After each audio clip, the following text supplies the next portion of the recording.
Trick है बहुलक माध्य और माध्यक से संबंध। अगर आपको ये फॉर्मूला नहीं आता तो आप ये क्वेश्चन नहीं कर सकते, क्योंकि इसमें कोई वैसा सेंस नहीं लगा सकते हम।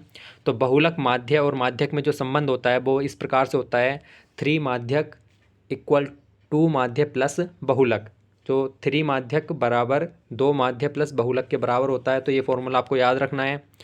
अब बात करते हैं बहुभुज के आंतरिक कोणों का योग निकालने के लिए जो है वो फॉर्मूले हैं कुछ। तो जैसे किसी बहुभुज की भुजा n हो तो वहाँ पे अगर हमें उनका योग निकालना हो तो सिंपल है। अगर आपको जैसे ये 4 भुजा वाला है, आयत मान लो या वर्ग मान लो, तो इसका जो है आंतरिक कोणों का योग कितना होगा हमें पता है कि हम इस पर प्रैक्टिकल कर रहे हैं, हमें पता है इसका 360 है। लेकिन निकलेगा कैसे? तो 180 n-2n कितना है हमारे पास? 4 भुजाएं हैं इसकी, तो 4 माइनस के 2, तो 4 में से 2 गए 2, और 180 की गुणा 2 में करेंगे तो 360। तो ऐसे आप ये तो 4 का तो आपको पता था, लेकिन अगर 5, 6, 7, 8, 9, 10 भुजाएं तक हों, जैसे मान लो किसी बहुभुज में 10 भुजाएं हैं, तो वहाँ पे आप कैसे योग निकालेंगे? तो यहाँ पे 10 - 2 करके 8 आ गया, और 8 के 180 में मल्टीप्लाई कर देंगे तो जो उसका इंटरनल जो कोण है, आंतरिक कोण है, उनके कोणों का योग आ जाएगा।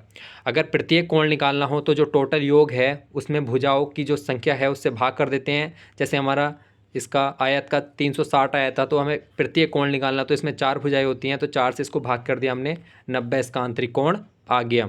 बाह्य कोण की बात करें तो बाह्य कोण में हम 360 से भुजा से भाग कर देते हैं। कितनी भुजाएं हैं? तो 4 - 36, तो 90 डिग्री जो है इसका बाह्य कोण आ जाएगा।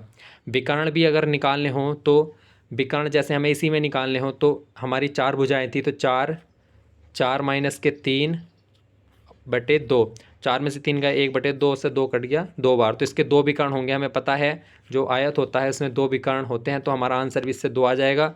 अगर हमें छठभुज के निकालने हो, जैसे 6 भुजाएं हैं, तो 6 माइनस के 3/2, तो 2 तिया 6 और 3 तिया 9, तो 9 विकर्ण उसके आ जाएंगे। तो इस प्रकार से आप विकर्णों की संख्या भी इस फॉर्मूले से कैलकुलेट कर सकते हैं। तो इसी प्रकार से क्षेत्रफल निकालने का फॉर्मूला है n, यहाँ पे जो है भुजा है, और s जो है एक प्रकार की साइड की दूरी है, और कोट 180 डिग्री बटे n। तो इस फॉर्मूले से आप किसी भी बहुभुज का क्षेत्रफल निकाल सकते हैं। मूल निकालने का जो फॉर्मूला है, जो हम मूल निकालने का ये द्विघात समीकरण है, तो इसको इस वाले उससे फॉर्मूले से मूल निकाल सकते हैं। अगर हमें मूल दिए हों तो वहाँ पे हम समीकरण बना सकते हैं इस फॉर्मूले के अकॉर्डिंग। इन पे अभी हम ये खाली फॉर्मूले पढ़ रहे हैं, आगे हम सवालों की प्रैक्टिस करेंगे, तो वीडियो में लास्ट तक बने रहें। अगर हम बात करें कि 2 संख्या आपको दे रखी हैं a और b, तो उनमें और उनका जो एलसीएम और एचसीएफ होता है, तो उनका जो रिलेशन होता है वो इस प्रकार से होता है, a × b दोनों भुजाओं का गुणा इक्वल्स होता है एलसीएम × एचसीएफ।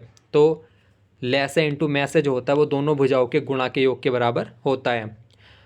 सिंपल है ये भी। अगर आपको नहीं पता तो यहाँ से ही बहुत दिक्कत हो जाती है कि भिन्नों का अगर एलसीएम निकालना हो तो क्या करना होता है। तो अगर भिन्नों का एलसीएम निकालना है, जैसे कई 3 भिन्ने आपको दे रखे हैं, 2/4, 1/3, 5/6, तो इस प्रकार से आपको 3 भिन्न दे रखी है, तो इनका आपको एलसीएम निकालना है। तो सबसे पहले क्या करेंगे, तो अगर एलसीएम निकालना है तो ऊपर जो अंश है इनका हम एलसीएम निकाल देते हैं। तो ऊपर हमने अंश जो है इसका एलसीएम निकाल दिया, और नीचे जो हर हैं इनका हमने में से निकाल दिया।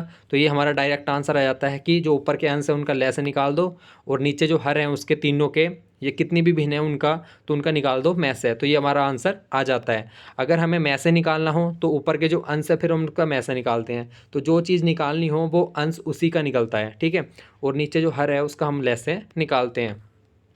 10 टीम है। अब एक प्रश्न है, जैसे इस प्रकार से प्रश्न आते हैं कि कोई टूर्नामेंट है, वहाँ पे 10 टीम आपस में प्रत्येक मैच खेलती है, तो वहाँ पे कितने मैच खेले जाएंगे। या जैसे 10 बच्चे हैं तो वो प्रत्येक से हाथ मिलाते हैं, तो कितने हाथ मिलाए जाएंगे। तो वहाँ पे सिंपल फॉर्मूला लगता है n-1/2। तो जैसे 10 टीम है तो हम 1 घटा के 10 n हो गया, और 10 में से 1 घटाया 9/2, तो 10 9 90, 90 का आधा कर दिया हमने 45। तो इस प्रकार से हम कुछ भी निकाल सकते हैं। जैसे अगर 20 टीम है तो 20 × 19/2 कर देंगे, तो 190 आंसर आ जाएगा। तो इस प्रकार से आप यहाँ पे निकाल सकते हैं।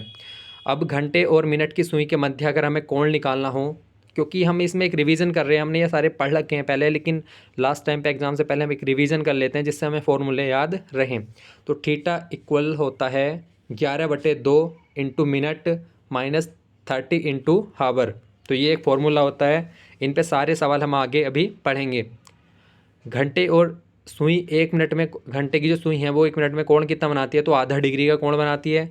मिनट की सुई कितना बनाती है, तो 6 डिग्री का कोण बनाती है। सेकंड की सुई कितना बनाती है, तो 360 डिग्री का कोण 1 मिनट में बनाती है। दर्पण प्रतिबिंब की हम डायरेक्ट ट्रिक देखते हैं। अगर समय 1 से 11 के मध्य हो, जैसे ये है तो यहाँ पे 1 है, यहाँ पे 11 है। अगर ये वाला समय है तो हम 11:60 से घटाते हैं, जबकि ये वाला समय है बीच का कि जैसे 11 बज के कुछ मिनट हो रही हूँ या 12 बज के कुछ मिनट हो रही हूँ, तो वो 11:60 से नहीं घटेगा, इसलिए उसे हम 23:60 से घटाते हैं। तो जैसे डायरेक्ट आंसर लाना हो तो आपको 11:60 से घटा देना है और 23:60 से घटा देना है। जल प्रतिबिंब की बात करें तो जल प्रतिबिंब के लिए हमने 4 मानक तय किए हैं, जैसे 5:30, 5:90, 17:30 और 17:90। तो जैसे आपको 4:30 घटाना है तो दोनों संख्या जो है इससे छोटी होनी चाहिए। तो 30 है तो इस प्रकार से हम ये इस वाले में से नहीं घटाएंगे, इसमें से घटाएंगे। अगर 4:35 है तो भी हम इसमें से घटाएंगे। 4:25 है, 4:25 जो है हमारा इसमें से घट जाएगा तो इसमें से घटाएंगे। अगर 8:25 है तो 8:25 इसमें से जाएगा, जबकि 8 अगर 35 है तो यहाँ पे 30 से ज़्यादा हो गया 35, तो हम 8:35 इसमें से घटाएंगे। तो दोनों संख्या जो है इससे छोटी होनी चाहिए जल प्रतिबिंब निकालने के लिए। दर्पण में क्या होता है, दर्पण में अगर ये तो घड़ी की बात हो गई, अगर और किसी चीज़ का प्रतिबिंब देखना हो तो लेफ़्ट टू राइट मुड़ जाता है और राइट टू लेफ़्ट मुड़ जाता है, जबकि जल प्रतिबिंब में अप टू डाउन हो जाती है और डाउन टू अप हो जाती है चीज़ें। कैलेंडर की बात करें तो कैलेंडर पे भी सवाल देखेंगे हम अभी आगे। 100 दिन में 5 ओड डे होते हैं, 200 में 3 ओड डे होते हैं, 300 में 1 ओड डे होता है, 400 में 0 ओड डे होता है। सिंपल ईयर जो होता है जो 365 का होता है वो उसमें 1 ओड डे होता है, जबकि लीप ईयर जो है, जिसे लीप ईयर अगर हमें निकालना हो तो हम 4 से भाग करके देखते हैं, जैसे 2000, 2004, 2008, तो 4 से बिल्कुल जो इक्वल कट जाता है वो लीप ईयर होता है, वहाँ पे 2 ओड डे होते हैं। लीप पहचानने के लिए 4 से भाग करते हैं, जबकि शताब्दी को पहचानने के लिए कि अगर वो लीप है तो वो 400 से भाग हम करेंगे, जबकि लीप वर्ष पहचानने के लिए 4 से भाग करेंगे। पासे की बात करें तो मानक पासा जो होता है वो विपरीत सतह का योग 7 नहीं हो सकता।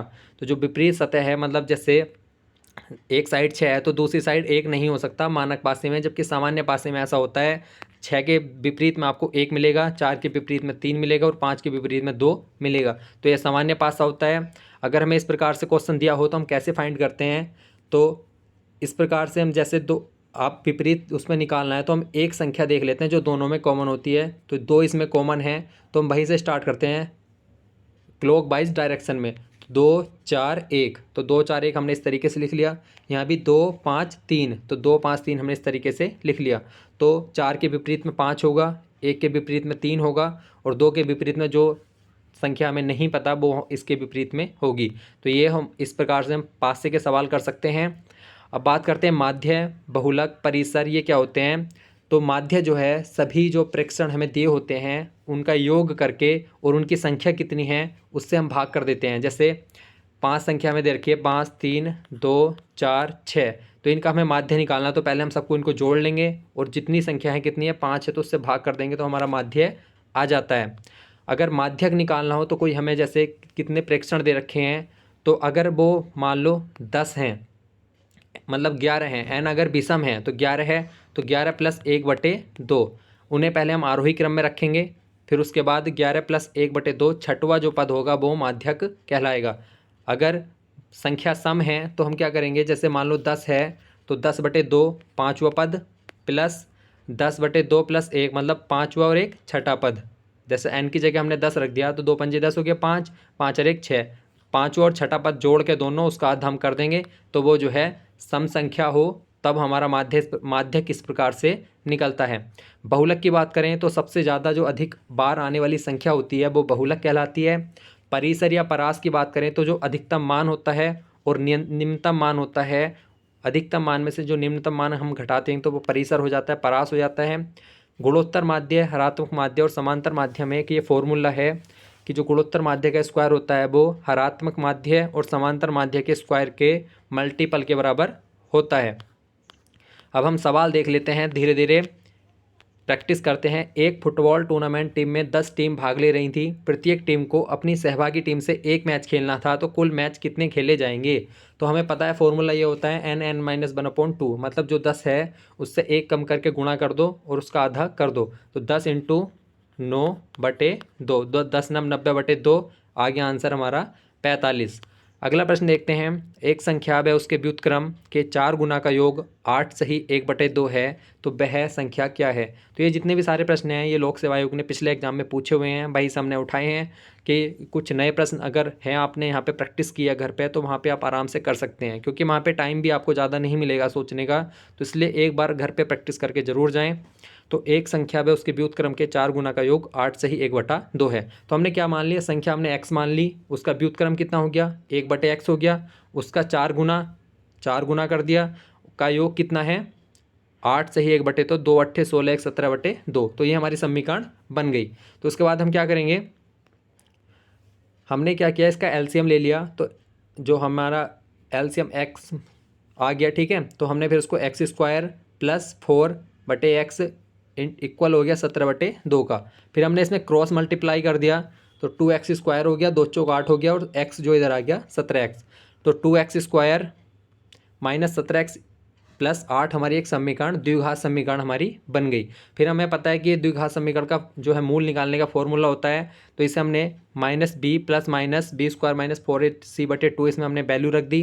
तो -b, तो माइनस का चिन्ह एक ऑलरेडी यहाँ पे है, और एक हमारा माइनस का ये हो गया, तो प्लस हो जाएगा 17 आ गया, प्लस माइनस ये हमारा ऐसे आ गया। b कितना है 17, तो 17 का स्क्वायर आ गया, -17 कर लो या प्लस, क्योंकि स्क्वायर में तो वहाँ पे हमें कोई फ़र्क नहीं पड़ेगा। तो -4 हमारा फॉर्मूले का ही है। a कितना है हमारा 2 हो गया, c कितना है हमारा ये हो गया, क्योंकि ये ax² + bx प्लस के c इस प्रकार से इक्वेशन होती है। तो c हमारा 8 हो गया इसमें, और नीचे क्या है 2a, तो 2a कितना है 2। तो इस प्रकार से हमने सोल्व करना है। 17 हमारा ऐसे आ गया, प्लस माइनस 17 का स्क्वायर 289, और 4 दूनी 8 8 64, और नीचे 2 दूनी 4। 17 ऐसे आ गया, प्लस माइनस 289 में से 64 गया, 225 बचा बटे 4। 17 + - 225 का वर्गमूल होता है 15, ये हो गया 4। तो हमें एक बार जो है प्लस चिन्ह लेना है, एक बार लेना है माइनस चिन्ह। तो 17 + 15 32/4, तो 8 आ गया आंसर। 17 - 15/4, तो 1/2 आ गया आंसर। तो हमारा जो ऑप्शन है 8 और 1/2, तो ये हमारा ऑप्शन सही हो जाएगा। तो इस प्रकार से ये प्रश्न होगा। एक प्रश्न ये भी आ रखा है, तो इस प्रकार के प्रश्न को हम कैसे सोल्व करते हैं, तो हम नीचे से इसको स्टार्ट करते हैं। तो 4 × 4 5/4 आ गया। फिर हमने क्या कर दिया कि इसका, क्योंकि 1/में है तो इसका हमने उल्टा कर दिया, तो 5/4 था तो 4/5 आ गया। फिर 5 × 15 4 19/5, तो फिर 1 के बटे में है तो 5/19 कर दिया। 19 दूनी 38 5 43, तो 1 के बटे में है तो हमने उल्टा कर दिया। 19 दूनी 38 5 43, तो 43 नीचे रहेगा और 19 पहुंच जाएगा ऊपर। तो ये हमारा आंसर ऐसे हम कैलकुलेट कर सकते हैं। इस पर हमने एक पूरी वीडियो बना रखी है, ये बहुत ही सरल प्रकार की ट्रिक है इसकी। सबसे पहले देखते हैं, ए किसी कार्य को 10 दिन में करता है, बी उसी कार्य को 15 दिन में करता है। दोनों एक साथ कार्य करना शुरू करते हैं, लेकिन 4 दिन कार्य करने के बाद उस कार्य को छोड़ देते हैं। तो जो कार्य बचता है फिर उसको सी आकर उस कार्य को करता है। लेकिन एक कंडीशन और भी दे रखी है कि सी अगर उस पूरे कार्य को अकेला करता तो वो कितने दिन में करता, 12 दिन में। तो हमें तीनों का जो है पता चल गया अलग अलग, कि ए उस कार्य को 10 दिन में करता है, बी 15 दिन में करता है, जबकि सी क्या करता है उसको 12 दिन में करता है। तो तीनों जो है मिलके कार्य है, ये इस प्रकार से हम करते हैं। तो सबसे पहले इसको जो ट्रिक है देख लेते हैं। इसका हम सबसे पहले एलसीएम निकालते हैं। तो एलसीएम हमारा आ गया 60। फिर हमने 10 से 60 को भाग किया 6 यूनिट, 15 से 60 को भाग किया 4 यूनिट, और 12 से 60 को भाग किया 5 यूनिट।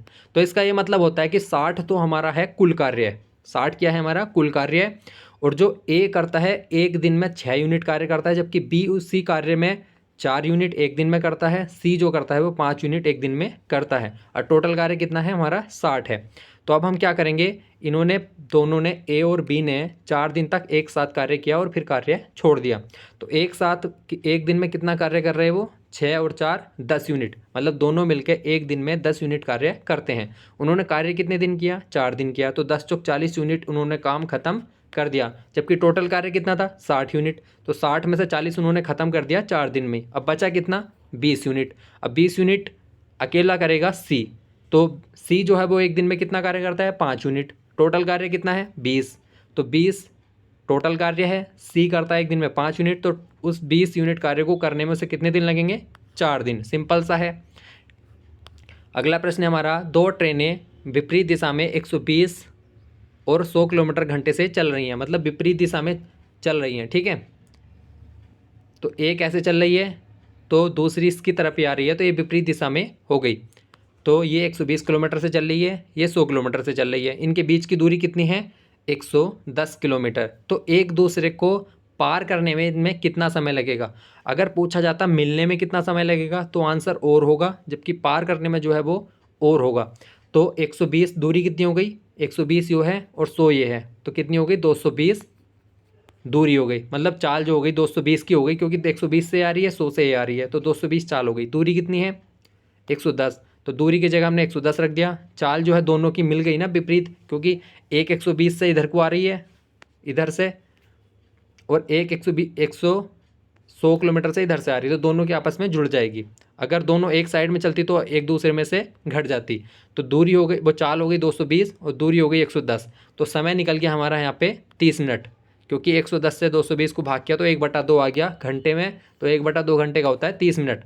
तो 30 मिनट जो है वो उनको मिलने में समय लगेगा। जब ये दोनों आपस में आ रही हैं तो सामने से जब ये एक दूसरे के पास आएंगे तो मिलने में समय लगेगा।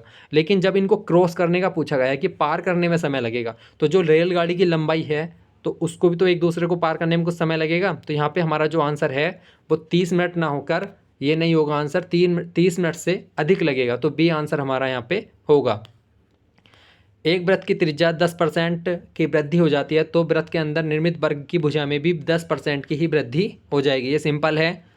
अगला है पाई आरेख पर प्रदर्शित क्या क्या होता है? तो 100% डाटा होता है। ये कंडीशन एग्जाम में एक बार रेंजर के पेपर में आ रखा है। 100% डाटा, 360% कोण और वृत्त आकार होता है। तो अगर पाई आरेख है तो उसका वृत्तीय आकार होगा, 360 डिग्री का उस पर कोण बनता है और 100% डाटा उसमें दिया होता है। भिन्न बताएं, तो इस प्रकार से प्रश्न आ जाता है। जैसे कोई ये ग्रुप होते हैं, जैसे ब्रिक्स है, तो ब्रिक्स में कौन कौन से देश हैं? तो ब्राज़ील भी है उसमें, चाइना भी है, भारत भी है, लेकिन अर्जेंटीना नहीं है। तो ये आपका आंसर हो जाएगा। तो पूछा जाता है कि इनमें से भिन्न बताइए।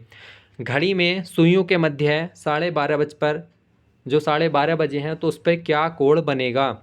तो ये हमारा फॉर्मूला है, theta equals 11/2 into 30 minus 30 into hour. तो मिनट कितनी है? 30, तो मिनट की जगह 30 रख दिया। हावर कितना है? 12, तो 12 रख दिया।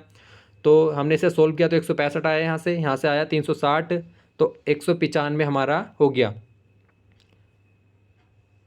तो यहाँ पे दो एंगल बन रहे हैं। जैसे अगर हम इस वाले एंगल की बात करें तो ए मानते हैं इसको, जबकि इस वाले एंगल की बात करें तो ये बी मानते हैं। तो हमारा ये बी कैलकुलेट हुआ था। तो अगर हमें ए निकालना हो, ए वाला, तो हम इसको 360 में से घटा देंगे। सिंपल है। अब एक प्रश्न ये भी आता है कि 4, 5, 6, 7, 8, 9, 10 इन सारी संख्याओं से भाग देने पर शेषफल 3 आए, तो ऐसी कौन सी संख्या है? ये 4 ऑप्शन हैं। तो इन सारी संख्याओं से कौन सी संख्या को भाग देने पे शेषफल 3 आता है?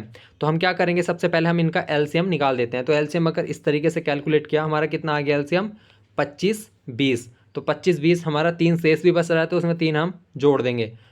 तो 25, 20, तो 25, 23 हमारा आंसर हो गया। अगर इसमें ये तो डायरेक्ट 25, 20 आया एलसीएम निकल के, अगर हमारा होता जैसे 50, 40, इसका 2 गुना करके, तो 50, 43, 20 का आंसर हो सकता है, क्योंकि 3 हम उसमें जोड़ देंगे। तो अगर 2 गुना करना हो या 3 गुना करना हो तो वो भी हम इसमें करते चले जाते हैं, फिर उसमें बाद में जाके 3 जोड़ देते हैं। लेकिन ये एक बार में एलसीएम निकल के डायरेक्ट आ गया, तो हम इसमें 3 यहाँ पे ऐसे ही जोड़ देंगे। अगला प्रश्न है, ये भी पूछता कि 995 का स्क्वायर प्लस 99 का स्क्वायर कैसे निकालेंगे? तो हम इसको 1000 माइनस 5 लिख लेंगे, इसको 100 माइनस 1 लिख लेंगे। तो इसको हम a माइनस बी का होल स्क्वायर, तो a square plus b square minus 2ab, और इसको भी हम a माइनस बी का होल स्क्वायर से a square plus b square minus 2ab करके हम इसको फाइंड कर सकते हैं। ये इस प्रकार से क्वेश्चन पूछा हुआ है कि सीरीज़ दे रखी है और हमें यहाँ पे बताना है क्या आएगा। तो के एम क्यू एस हमें दिया हुआ था, लेकिन हमें डब्ल्यू क्या निकालना कैसे आया? तो के और एम के बीच में एक वो है अक्षर, एम और क्यू के बीच में 3 अक्षर हैं, फिर से क्यू और एस के बीच में एक अक्षर है। तो हमें यहाँ पे 3 अक्षर बीच में लिखने हैं। तो टी यू बी, ये 3 अक्षर आ गए, तो अगला अक्षर कौन सा होगा? डब्ल्यू। तो ये हमारा डब्ल्यू आंसर हो गया। इसी प्रकार से इस वाले शब्द को हम इस प्रकार से लिख सकते हैं। तो प्राइवेट को कैसे लिखेंगे? तो यहाँ पे क्या है कि जिस नंबर पे ये अक्सर आ रहे हैं उसी को हमने, जैसे अगर 13 आ रहा तो हमने उसको जोड़ के लिख दिया, तो हमें सिंगल सिंगल डिजिट में लिखना है। तो m अगर 13 तो 3 एक करके हमने जोड़ के 4 लिख दिया। i हमने 9 ऐसे ही लिख दिया।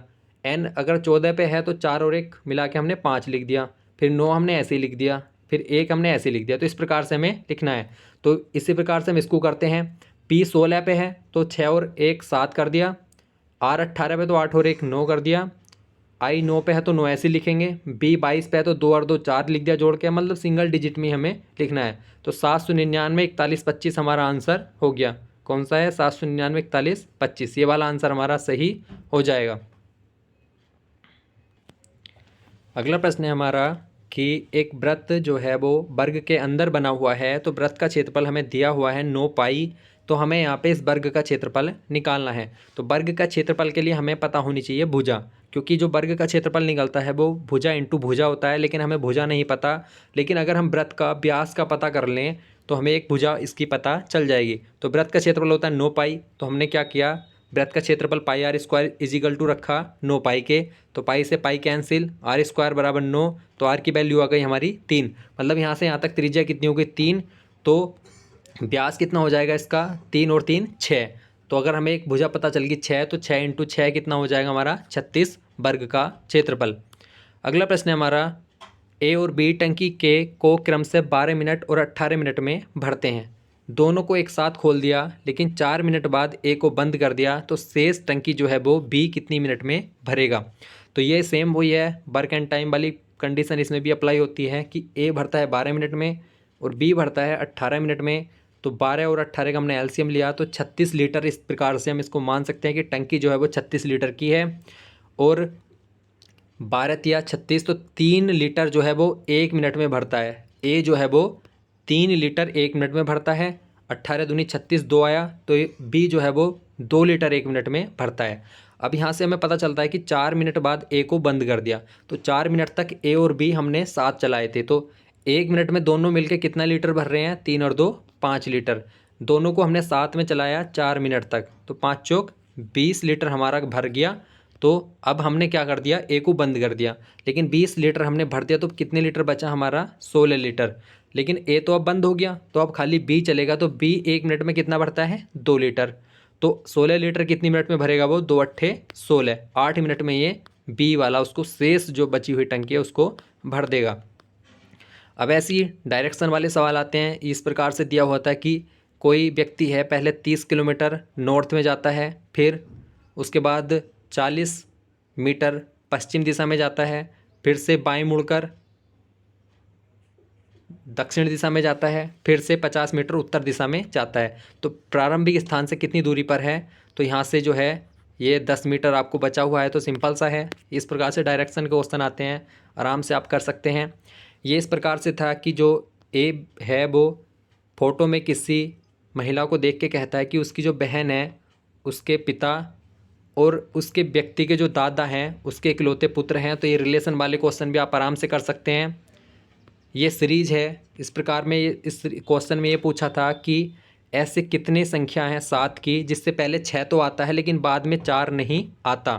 तो 7 से पहले यहाँ पे 6 आ रहा है लेकिन यहाँ पे 4 नहीं है, तो एक संख्या ये हो गई। यहाँ पे 7 से पहले 6 आ रहा है लेकिन बाद में 4 नहीं आ रहा, तो एक संख्या ये हो गई। लेकिन यहाँ पे 7 से पहले 6 तो आ रहा है लेकिन बाद में 4 आ रहा है, तो ये वाली नहीं होगी। तो 2 संख्या जो है हमारी ऐसी हो गई। तो इस प्रकार से प्रश्न आते हैं। अब ये वाला है कि a प्लस बी जो है वो प्रेजेंट करता है बी ए का भाई है। a क्रॉस बी जो है वो बी ए का पति है। a माइनस बी जो है वो बी की माता a है। तो a और भागा जो b है वो b के पिता a है। तो इस प्रकार के प्रश्न भी आते हैं। तो यहाँ से हमें इस वाली सीरीज में बताना है कि p को t की नानी इंगित करता है। तो p को t की नानी इंगित करता है, तो 3 कंडीशन बननी है। एक तो p होगा, फिर उसकी माता होंगी, फिर उसकी नानी होंगी। तो इसको हम सबसे पहले देखते हैं। तो यहाँ से हम सबसे पहले देखते हैं कि जो p है तो उसकी माता जो हैं वो कौन हो सकती हैं। तो ये इस वाली उसमें देखते हैं, सारी सेम कंडीशन दे रखी हैं। तो जो माता वाली कंडीशन है ये है, तो इसमें a माइनस बी है तो b की माता a है।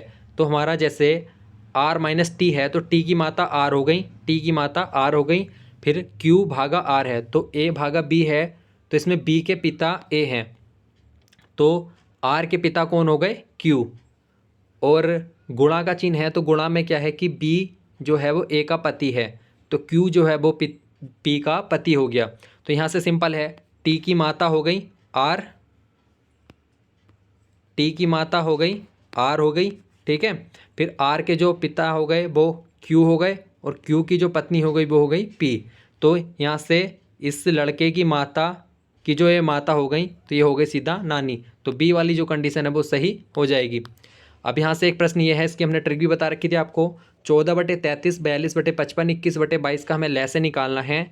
तो लैसे के लिए हमने क्या कहा था कि अंश का हमें लैसे निकाल देना है, और जो हर है उसका हमें मैं से निकाल देना है, अगर लैसे पूछा जाता है। अगर मैं से पूछा जाता है तो फिर हम अंश का मैं से निकाल लेंगे और हर का लैसे निकाल लेंगे। तो ये वाली कंडीशन हम इसमें अप्लाई करते हैं। तो जो 14, 42, 21 है, हमने इसका क्या किया, लैसे निकाला तो हमारा आ गया 42, जबकि 33, 55, 22 का हमने मैं से निकाला तो हमारा आ गया 11। तो सिंपल है, अंश का लैसे निकाल दिया 42 आ गया, हर का मैं से निकाल दिया 11, तो ये वाला आंसर हमारा हो गया। पुत्र, पिता पुत्र की आयु की वर्तमान आयु 5:1 का अनुपात है, तो 12 वर्ष बाद अनुपात 3:1 होगा, तो वर्तमान आयु का योग क्या होगा। तो ये वाले प्रश्न कैसे करते हैं, तो पिता पुत्र की आयु की वर्तमान आयु हमने क्या किया, क्योंकि अनुपात में दे रखा तो हम इसको क्या करेंगे 5x और x मान लेंगे। तो सबसे यही बात है कि 5x/x अनुपात हमने कर दिया। फिर 12 वर्ष बाद की कंडीशन, तो 12 वर्ष बाद दोनों के साल बढ़ेंगे, तो 12 इसमें जोड़ दिया, 12 इसमें जोड़ दिया, तो अनुपात फिर कितना हो जाता है 3:1। तो यहाँ पे हम क्या करेंगे, क्रॉस मल्टीप्लाई कर देंगे, 5x/12 में 1 की मल्टीप्लाई, और 3x × 36 हो जाएगा। फिर हम इसको इक्वेशन को सॉल्व कर लेंगे, तो x = 12 आ गया। तो शुरू में 5:1 था, तो x की वैल्यू हो गई 1x, तो ये 12 हो गया, ये कितना हो गया 12 × 5 = 60। तो इनका वर्तमान आयु का योग पूछा है, तो दोनों को हम जोड़ देंगे, तो 60 + 12 = 72। तो ये हम सिंपल में शुरू में ऐसे ही करते हैं, x माना हमने, फिर उसको 5x/x हमने कर दिया, फिर दोनों में 12 जोड़ दिया और अनुपात 3 हो गया, फिर हमने क्रॉस मल्टीप्लाई करके सोल्व कर लिया। एक प्रश्न इस प्रकार से आता है कि जो टोटल हैं वो 500 हैं, उसमें से ठीक 2 विषय में जो विशिष्ट प्राप्ति सब्जेक्ट में किसी ने की है तो वो कितना होगा। तो 2 सब्जेक्ट का जो है वो दोनों में कॉमन कौन कौन से हैं, तो एक तो ये 15 वाला हो गया, एक 12 वाला और एक 13 वाला, लेकिन जो ये 11 है बीच में वो तीनों में कॉमन है, और 50, 42, 47 ये 1-1 में है। तो हमें निकालने हैं 2-2 वाले। तो 2-2 वाले कौन कौन से आ रहे हैं, तो एक तो 12, 15 और 13। तो हमने जोड़ा तो कितना आया हमारा 40। टोटल कितने हैं 500, तो हमने इसकी परसेंटेज निकाल देंगे, 40/500 × 100, तो 100 × 500 और 5 × 8 = 40। तो 8% बच्चे ऐसे हैं जिन्होंने 2 सब्जेक्ट में जो है विशिष्टता प्राप्त की हुई है। आदमी धारा के साथ 15 किलोमीटर तथा विपरीत में 7 किलोमीटर जाता है, तो 2 घंटे लगते हैं, तो धारा की चाल कितनी होगी। तो हमें पता है कि आदमी धारा के साथ जा रहा है तो जुड़ जाएंगी, मतलब आदमी की धारा मान लो आप x, और मतलब आदमी की जो चाल मान लो वो x मान लो, और धारा की जो चाल है वो मान लो y। तो दोनों को अगर एक साथ जा रहे हैं तो दोनों जुड़ जाएंगी, तो x + y = हो गया 15 के। विपरीत में जा रहे हैं, मतलब एक ऐसे जा रहा है तो एक ऐसे, तो जोर ज़्यादा लगाने पड़ेंगे आदमी को, तो वो निगेटिव हो गया, x - y = 7। तो हम इस इक्वेशन को सोल्व कर लेंगे, 22 से 22 कैंसिल हो गया, x जुड़ गया तो 2x, 15 और 7 22, तो 2 इधर डिवाइड में चला गया, तो x की चाल आ गई 11। अगर x की चाल 11 है तो इस समीकरण में रख के हम x की 11 है तो y की कितनी आ जाएगी 4, y की आ गई हमारी 4। लेकिन घंटे कितने लग रहे हैं 2 घंटे लग रहे हैं, तो 1 घंटे में कितनी चाल होगी, इसका हम आधा कर देंगे 2 किलोमीटर/आवर। 25 अगस्त को गुरुवार है, उस माह में सोमवार की संख्या कितनी होगी। तो 25 अगस्त को गुरुवार है, तो सबसे पहले हम क्या करेंगे, हर 7वें दिन आता है, तो 18 को गुरुवार हो गया, फिर आ गया 11 को गुरुवार, फिर हो गया 4 को गुरुवार। तो 4 को गुरुवार है तो फिर हम 3 का बुधवार हो गया, 2 का मंगल हो गया और 1 का हो गया सोमवार। तो हमें पता चल गया उस महीने में 1 तारीख को सोमवार है, तो 1 7 8, 7 15, 7 22 और 7 29, तो 1 महीने में 5 सोमवार हमारे इसमें हो जाएंगे। एक विद्यार्थी सही उत्तर के लिए 4 अंक मिलते हैं और गलत उत्तर के लिए उसे 1 अंक घट जाता है। तो उसने 60 क्वेश्चन किए और नंबर कितने मिले उसे 130। ये सारे क्वेश्चन जो है लोक सेवा आयोग ने पूछे हुए हैं, इसलिए इसी प्रकार से क्वेश्चन वहाँ पे आते हैं एग्जाम में, लेकिन संख्या चेंज हो जाती है। अगर आपने घर पे इनकी प्रैक्टिस की हुई है तो वहाँ पे आप आराम से इजीली इसको कर सकते हैं।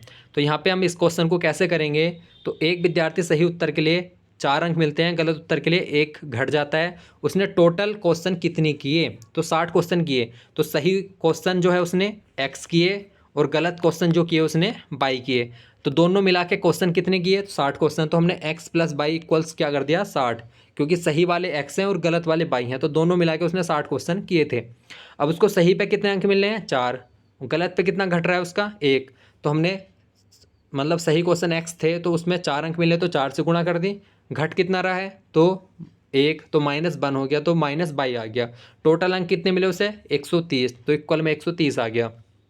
अब इस इक्वेशन को सोल्व करना है, खाली 22 से y कट गया, 4x और 1x हो गया 5x, इन दोनों को जोड़ा 190 आ गया, x की संख्या हो गई हमारी 38। इसको आप ऑप्शन से भी कर सकते हैं, अगर आपको ऐसे नहीं हो पा रहा तो 38 की मल्टीप्लाई करेंगे 4 में तो कितना आ गया 152 आ गया, ठीक है। और गलत क्वेश्चन कितने किए उसने 22, तो 22 पे अगर 1 अंक घट रहा है तो कितने बचेंगे 22 क्वेश्चन इसमें से घटा देंगे तो 22 नंबर, तो बचेगा 130, जो उसका आंसर हमारा पता है कि 130 हमारा यहाँ पे था।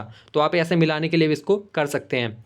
अगला प्रश्न है 40 लड़कियों की एक पंक्ति है जिसमें दाईं ओर से बाणी जो है वो 14वें स्थान पे है, उसका स्थान बाईं ओर से कितना होगा। तो इसने कहा है कि दाईं ओर से जो है बाणी 14वें स्थान पे है, तो यहाँ से तो 13 बच्चे यहाँ पे थे, 14वें नंबर पे जो है वो बाणी है, ठीक है। तो जब 14 नंबर पे है यहाँ से, तो इधर को 26 बच्चे और बचेंगे, क्योंकि 14 तो इधर को बचे तो 26 इधर को है। तो उसने पूछा बाईं ओर से कौन सा स्थान है, तो 26 बच्चे तो ये हैं, लेकिन 27वें नंबर की तो होगी बाणी, तो इधर से कौन सा स्थान होगा उसका 27वें नंबर का। तो इस प्रकार से भी आप कर सकते हैं इसको। यहाँ पे इस फॉर्मूले पे भी प्रश्न आया हुआ है एग्जाम में कि किसी बंटन का बहुलक 28 है, माध्य का 30 है, तो समांतर माध्य कितना होगा। हमें फॉर्मूला पता है 3 माध्य का बराबर होता है 2 माध्य प्लस बहुलक।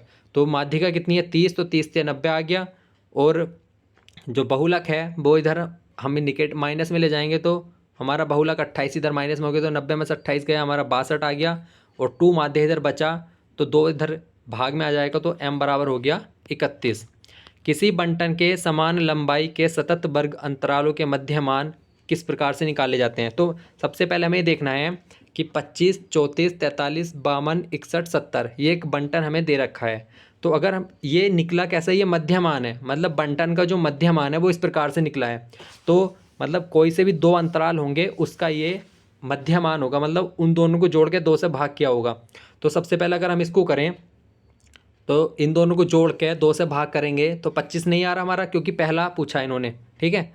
25 और 34 को जोड़ के भाग करेंगे तो भी हमारा 25 नहीं आ रहा। 20 और 30 को जोड़ के भाग करेंगे तो हमारा जो है 25 तो आ रहा है, लेकिन हमें पता है कि इनके बीच में गैप कितना है, वो है 10 का, लेकिन इनके बीच में कितना है, वो है 9 का गैप। तो ये भी देखना है, 25 और 9 34, 34 और 9 43, 43 और 9 52, तो ये वाला हमारा फिर गलत हो जाएगा। लेकिन इस वाले को जोड़ेंगे तो 30 और 20 50, तो हमारा आ गया 25, लेकिन इनके बीच में भी गैप कितना है, वो है 9 का, जो हमारे बंटन का भी गैप है। तो ये वाला आंसर हमारा सही हो गया। 7:15 पर एक घड़ी के घंटे एवं सुई के बीच का कोण कितना होगा। इस वाले फॉर्मूले में डायरेक्ट रख दो। मिनट कितनी 15 और घंटे कितने हैं 7 है, तो इसको सोल्व किया तो 82.5 और 3 7 21 210, 210 में से इसको घटा दो तो 127.5 आंसर हमारा हो गया। अगला प्रश्न है a/b की पावर x-1 है और b/a की पावर x-3 है, ये भी आ रखा है एग्जाम में। तो हम क्या करेंगे, a/b है तो इसको भी a/b बनाएंगे हम। तो हमने a/b तो ये है ही, लेकिन हमें इसको उल्टा करेंगे तो जो ऊपर वाली चीज़ें हैं वो जो प्लस की है वो माइनस हो जाएगी, माइनस वाली प्लस हो जाएगी। तो a/b बनाया तो हमने x-3 था, लेकिन ये 3 - x हो जाएगा। तो अंदर की चीज़ें कॉमन है तो हम घात को जो है फिर इक्वल रख सकते हैं। तो x-1 इक्वल किसके हो जाएगा 3 - x के, माइनस का x इधर आगे 2x हो जाएगा प्लस का, और जो -1 है इधर जाके हो जाएगा 4, तो x की वैल्यू आ गई हमारी 2।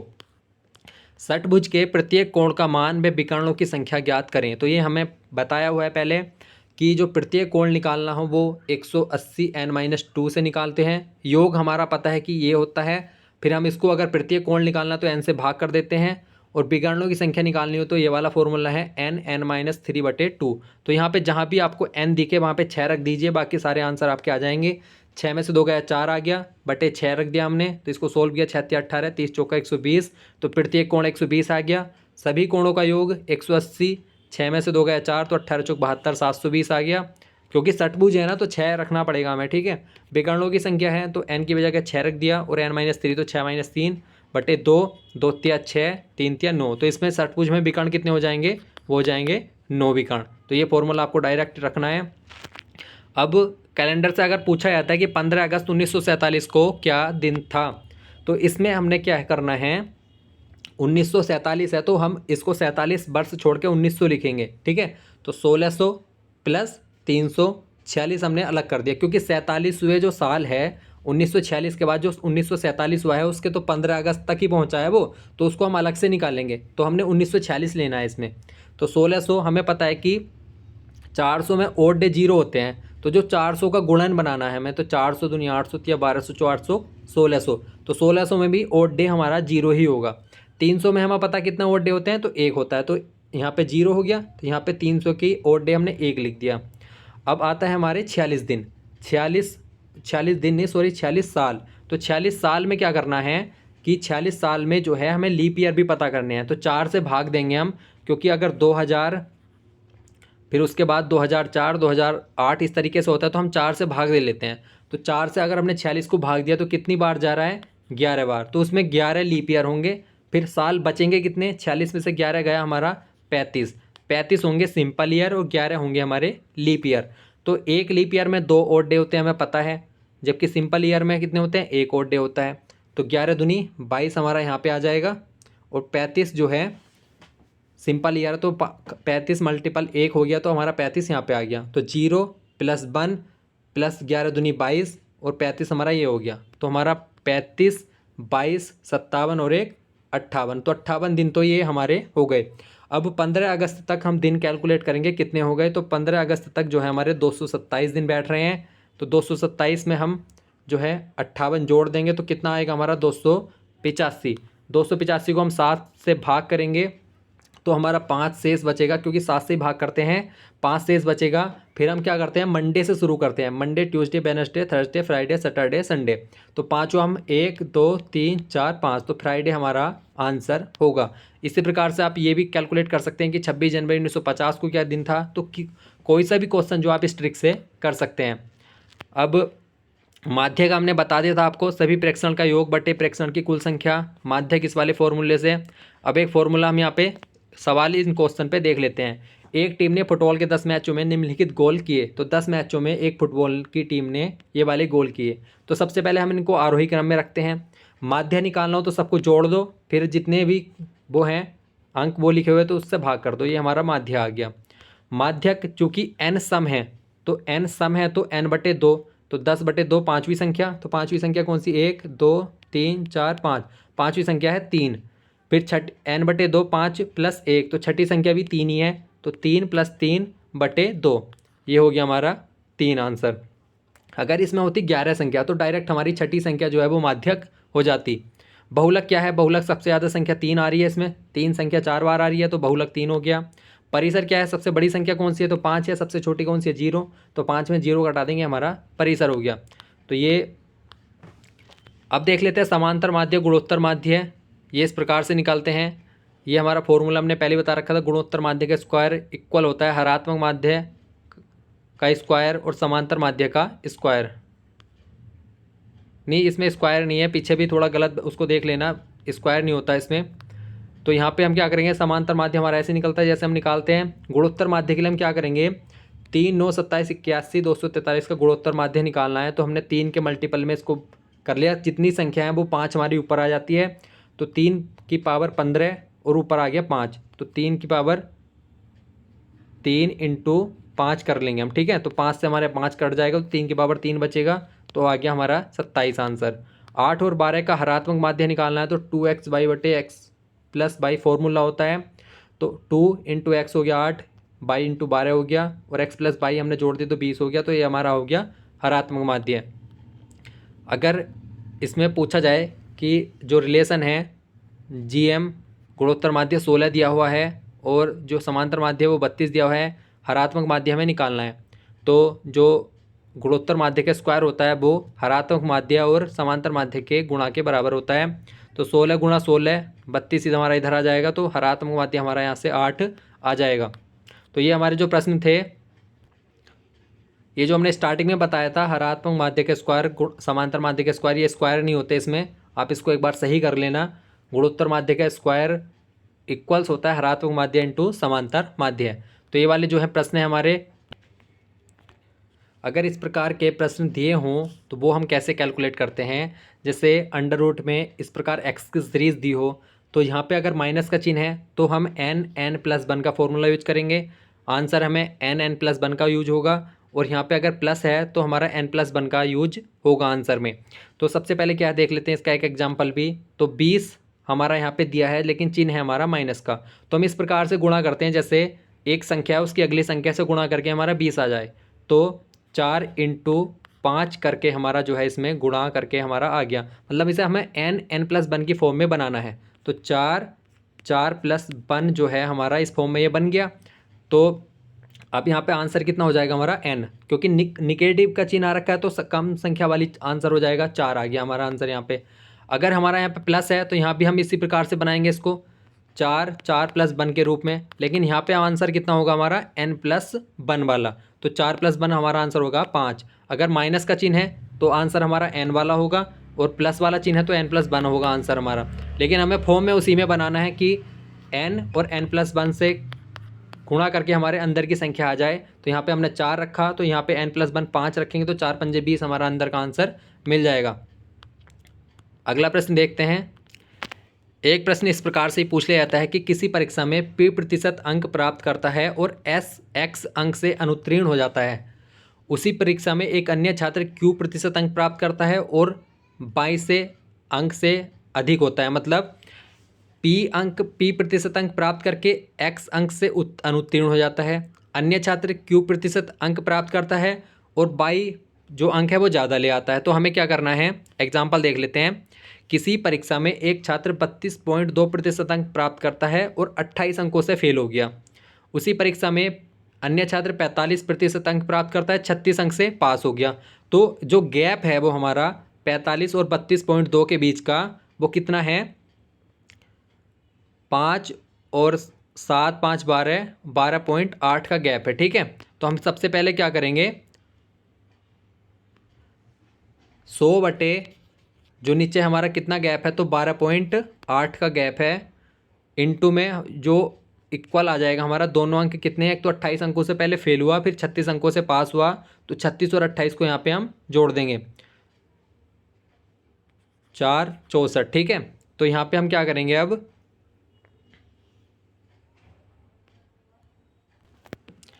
तो यहाँ पे 12.8 हमारा आ रहा है, तो 12.8 से जब हम इसको काटेंगे तो 8.5 आ जाएगा, और इसकी मल्टीप्लाई 64 में कर देंगे तो सीधा हमारा आंसर आ जाएगा 500। तो पूर्णांक पूछा था इसमें हमारा 500 पूर्णांक आ जाएगा।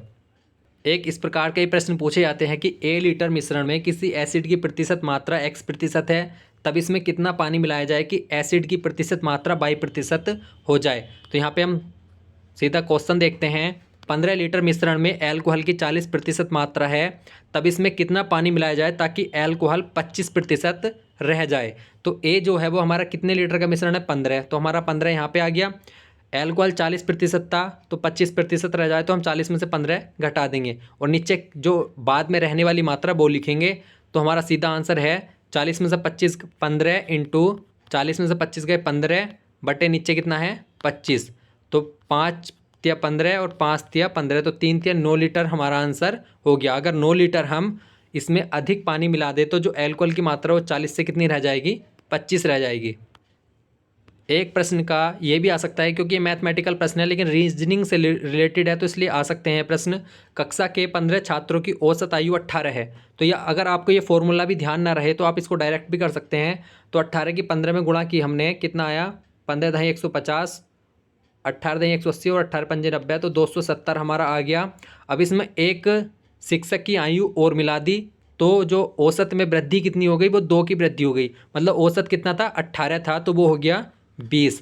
पहले 15 छात्र थे, एक शिक्षक और मिल गया तो कितना हो गए 16, तो 16 दूनी 32, 320 हो गया टोटल। यहाँ पे कितना था 270, तो 320 में से 270 घटाएंगे 50 साल, मतलब उस शिक्षक की आयु कितनी थी, तो उन शिक्षक की आयु थी 50 वर्ष, तो हमारा 50 वर्ष यहाँ पे आंसर हो गया। इस प्रकार से भी आप इस प्रश्न को